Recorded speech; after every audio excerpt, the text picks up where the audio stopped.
It's a horror that doesn't use blood and guts and jumping out cheap scare tactics. I think it's just something that messes with your mind, really. Makes you, kind of tricks you into thinking something that isn't really there. Hello? Think Hello? really, really hard. A very suspenseful movie. I think a psychological thriller works on the same basis as most horror films, except it requires less gore and less violence. I think it still plays on the audience's fears, and it still has to build suspense. But when suspense is fully built, then it has to, and then when it's broken down.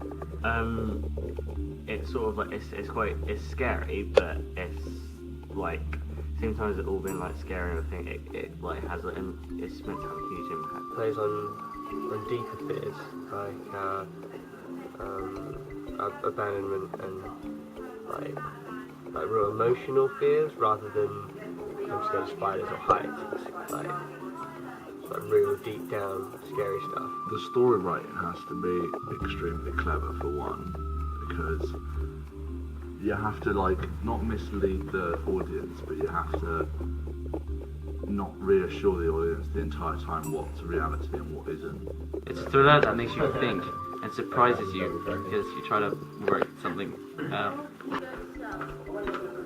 Weird killing, like really psychotic killing, like just teasing or winding up your victim before you actually kill them. I mean, there's a lot of political things, but I think in psychological thriller you need some point where the main protagonist appears to be being paranoid, where they're not sure what's going on. I think there has to be some point where someone he thought he could trust turns out to not be trustworthy, thereby he starts to doubt anyone else and without being able to trust anyone else. So to a certain extent he's fighting himself at certain points because he doesn't know if he can get any help from anywhere else, so he's basically lost on his own, shall we say. It torments the audience from the beginning to the end.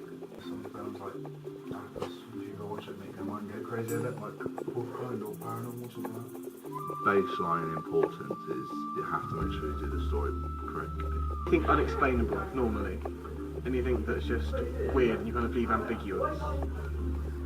Like a film where there's someone like grunting, I guess. Like psychological, no, I can't even say it, but it's like messes with your mind, just, you know, it's kind of, yeah, I don't really know actually.